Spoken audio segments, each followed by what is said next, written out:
Hey my lovelies, I hope you're all safe and well. It's Mitch here. I'm just coming on to do this Wednesday's Facebook card reveals for you all. So, if you were drawn to card number 1, we're going into the energies of the Nine of Pentacles. These are really cool because usually you only see this as like the card, but with these particular ones you see the panoramic view, so you see everything. I'm going to pull that in a bit closer so you can hopefully see the detail here. So this is pretty cool. So Nine of Pentacles then, it's a time of wealth. It's a time of abundance. If you're someone that has been struggling financially or feeling very blocked or very limited, good news, good fortune, abundance, prosperity is coming in for you. It could be that maybe you're going to generate some money from like an outside place. There could be some money kind of being gifted or given to you, or you may win some money.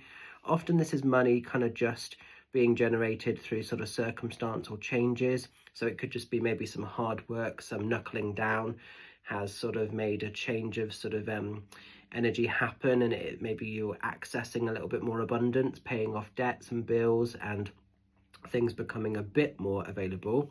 It's living in gratitude as well, this card, and it's being grateful for the abundances that you've already got and what you've got access to. So it's a time of like almost feeling secure and comfortable in the wealth that's being created, and definitely there's an indication of more money being obtainable. So like I say, if you've been sort of battling or just having a little bit of money struggle or money worry, it might just be that this is a reassurance card to say you're kind of moving out of that. But it is also being like grateful for the abundances coming in today.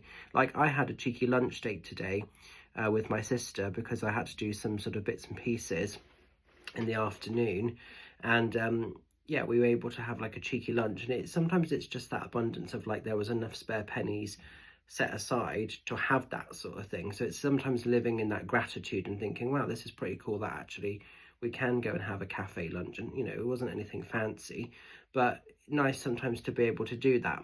So yeah, Nine of Pentacles is living in gratitude. It's just giving thanks for the abundance that you do have access to and the richness that is there. But yeah, it's a time also to sort of really believe in your crafts, your skills, your abilities, and possibly going to be generating more money, more income. So that could be available for some of you as well. So if you've been thinking about how you want to move a business venture forward, or if you're perhaps wanting to invest in a bit of a career change, these could be good moves. These could be a good time to do that because you could well generate some more income, and it could be quite positive. Okay, so as we're moving into card number 2, we're going into the energies of the Ace of Cups. Ace of Cups is a really healing time when it shows. The spirit hand kind of coming in from heaven is literally gifting you this. And this is your personal cup of life, full of hope, full of magic, full of wonder. And it's just like a really abundant time. It could well be that there are going to be some great connections coming into your world, and kind of people coming in to gift you this Ace of Cups energy. They're going to gift you love and acceptance and healing and just opportunity to really feel alive. But it's kind of an emotional, heart-centered, abundant time, really. It's a time to give gratitude to your heart more than anything else. But yeah, this is sort of actually a welcoming in peace as well. This comes in a lot when we're allowing peace into our life and peace into our world. So if things haven't felt peaceful, maybe some of you are processing loss or grief or heartache, and you've maybe been through that and it's been sort of very torturous and very overwhelming. But maybe this is the sort of point in time when you're allowing yourself to live again beyond that cycle of loss, beyond that cycle of grief. And it is very hard to move forward and to kind of live with that grief. But also this is about kind of seeing the beauty of what life still is for you, what's still available. And it's finding a way to sort of live in this world in peace, in inner acceptance, you know, being enough for you and the spaces around you, really. So if it's been a battle, if it's been a hardship, it's just an important time to welcome peace into your heart, really, in all ways, and seeing your cup of life refillable. So whether you see it half full or half empty, it's that reminder that it can be refilled at any stage, at any point in time, to the vibration of what you want your life to be. What's quite lovely with this card is that there is this sort of white dove at the top, and to me that's always like peace prevailing over a situation or a circumstance or a way that we're living our life. So yeah, an interesting one. I also see Ace of Cups as a time for going after adventures, fun, magic, the things that you want from your life, whatever your bucket list is. It's almost like giving yourself permission to perhaps tick a few things off of that, you know, or go after a few of those things. So that could be coming in as well at this sort of stage in time.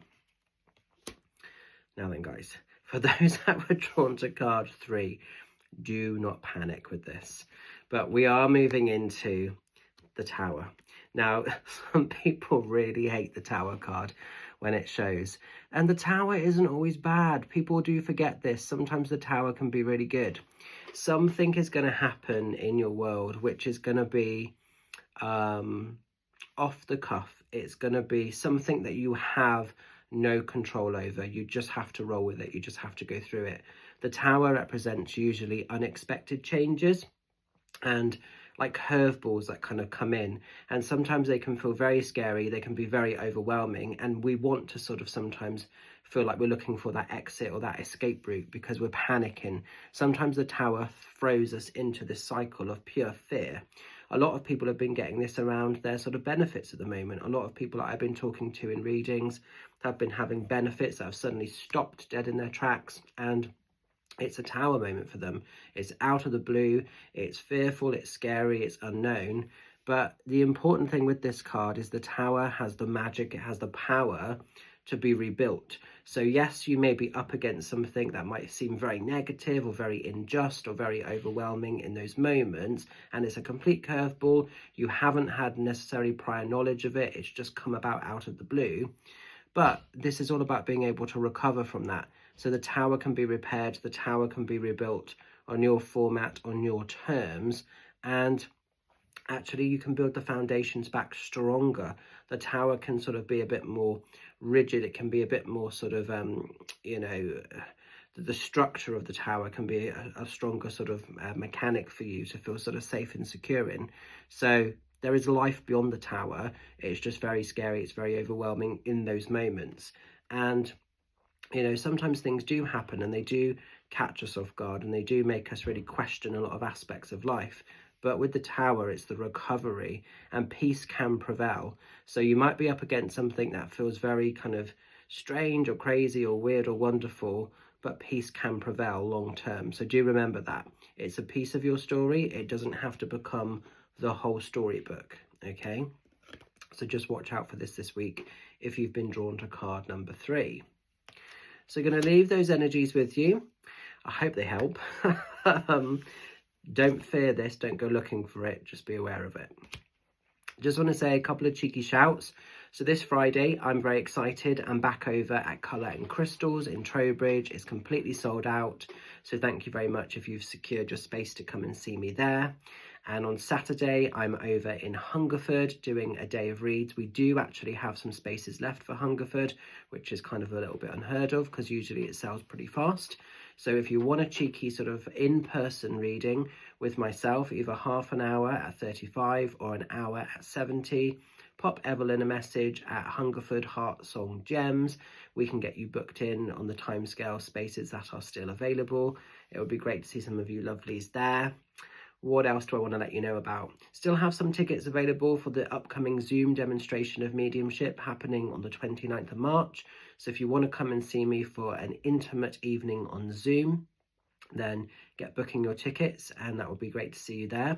And also thank you for everybody that's been supporting and getting behind the Taunton Fair, which is upcoming and happening on the 6th, Sunday the 6th of April, down at the Waterside Country Barn in Taunton.